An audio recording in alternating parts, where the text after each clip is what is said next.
Nakakapanayam ngayong umaga ang Administrator ng National Food Authority, si Sir Larry Lacson, kaugnay nga ng supply ng bigas sa ating bansa sa gitna ng problema dyan sa Middle East. Sir Larry, magandang umaga po. Christian sa DCBB. Hi, good morning Christian at sa lahat ng mga taga-subaybay natin. Magandang umaga po. Sir, una tatanungin namin, kumustahin namin, kumusta yung stocks, supply ng ating bigas dahil syempre hindi natin may iwasan, may mga pangamba na dahil nga dito sa nangyayaring kaguluhan sa Middle East. Kumusta ang supply ng bigas, sir? Tama ka. Siyempre may problema sa Middle East, alam natin. Nangangamba ang ating mga kababayan, no? Pero sa atin sa National Food Authority ay sapat po ang ating supply ng bigas. Meaning, ang atin pong buffer stock ngayon ay nasa 10 araw, kayang pakainin ang buong Pilipinas ng 10 araw, no? Tinatayang mga kapag nagiling na po lahat ng palay natin ay nasa 8 milyon ang total niyan. Pero sa ngayon, ang milled rice natin sa NFA ay nasa mahigit 2 milyon, no? At ito nga yung ating pinapalawak through the Bentim Bigas ng Department of Agriculture at ng FTI. Yung sa National Buffer Stock naman, meaning pag sinabi natin National Buffer Stock, hindi lamang NFA, kundi pati yung pribadong sektor, pati yung mga ating mga household na may hawak na, no, tinatayang nasa more or less 55 hanggang 61 days to last ang ating supply. So wala po tayong dapat ipangamba. Pero sir, may epekto ba, direct o indirect, yung kaguluhan sa Middle East sa supply o production ng bigas sa bansa? Well, diretsong effect nito ay tumataas ang lahat ng produktong ginagamit sa pagsasaka. Yun ang unang direct impact nito, pati yung logistics, no, yung pagta-transport ng mga produkto, tumataas po lahat ng cost na yan. Ngayon, ano ang epekto nito sa supply? Ang mga magsasaka natin, kapag masyadong tumataas ang, let's say, fertilizer, binhi, lahat, ang nangyayari dyan, nagtitipid sila ng inilalagay sa kanilang mga halaman. Meaning, kung ito ay naglalagay sila dati ng 5 sako hanggang, let's say, 7 sako, ngayon baka maglagay na lang sila para lang makaraos, maglalagay na lang ng 3 o 4. Yun yung effect talaga nito kapag tumataas ang mga bilihin, lalo na mga farm inputs. So in a way, kapag ganyan, ang ani natin na hindi masyadong nabigyan ng sapat na pataba, bumababa po ang ani niyan. Kung kunwari, umaani siya ng 5 tonelada, at kung mababa ang nilagay niyang fertilizer, medyo aani siya ng mas konti doon, no? Yun talaga ang epekto noon, Christian. Pero sir, bukod din sa epekto na yan, syempre kasunod na niyan yung paggalaw sa presyo. Nakikita nyo rin ba yun na posibleng mangyari yun kung magtatagal pa itong kaguluhan sa Middle East? Well, ayoko man isipin, pero ang reality niyan talagang tataas. Tingin ko wala tayong kakayanan na hindi tumaas yan. Ang ginagawa na lang ng ating pamahalaan, no, tayo lahat, tulong-tulong, is tumaas man yan, hindi mabilisan o hindi masyadong malaki. Gradually, para at least nakaka-adjust ang lahat. Pero sa tingin natin, hindi maaaring hindi tumaas kapag ang gera ay tumagal. Tataas po talaga. Pero sa ngayon, wala tayong nakikitang dahilan para tumaas yung presyo. Baka naman sabihin nila, naku, sinabi ng NFA, pwede daw tumaas.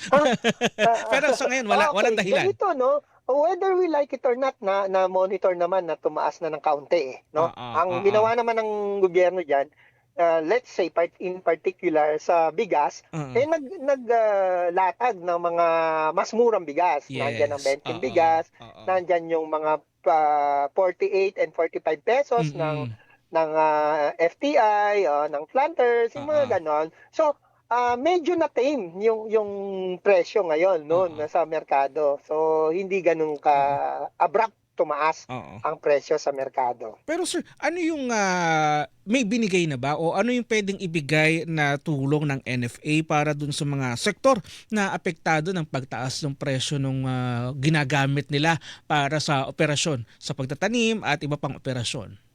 Oo. Ang Department of Agriculture ang namamahala noon. Alam ko marami na silang mga nakalatag na proyekto para matulungan, like yung fuel subsidy, at yung iba pang mga regular na programa na pagbibigay ng mga binhi at fertilizer. Alam ko nakakasanayan, no? Mhm. Kumbaga pinaghahandaan ng DA yan. Madalas naman tayong nagpupulong with the Department of Agriculture. Lahat na, pati worst case scenario, pinag-aaralan na.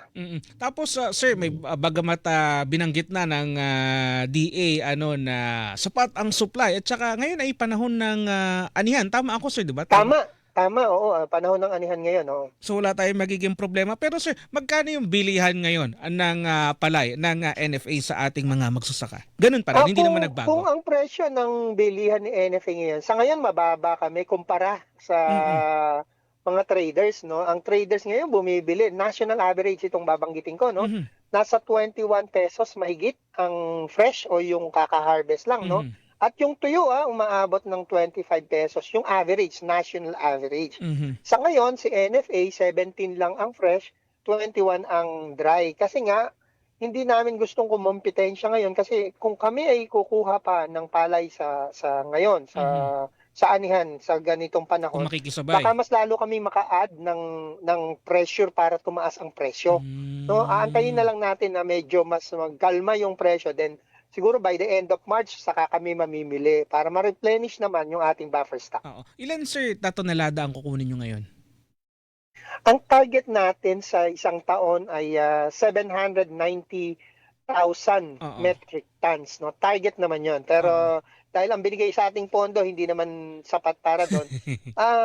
Mag-aim tayo doon pero we're not Okay. confident mabibili natin lahat 'yon. But for this particular season, roughly sana makabili tayo ng pang-replenish ng ating mga nailabas na stock, siguro mga good for 3 days, Okay. no?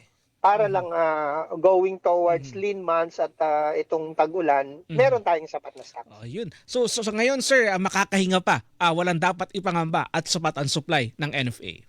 Ay, opo, wala pong dapat pangamba. In fact, gusto pa nga namin mas bumilis pang lumabas pa ang ating Mhm. stocks, no? Dahil marami po tayong stocks. Ayun. At gusto nating paghandaan na pag namili kami itong katapusan ng buwan o early April, Mhm.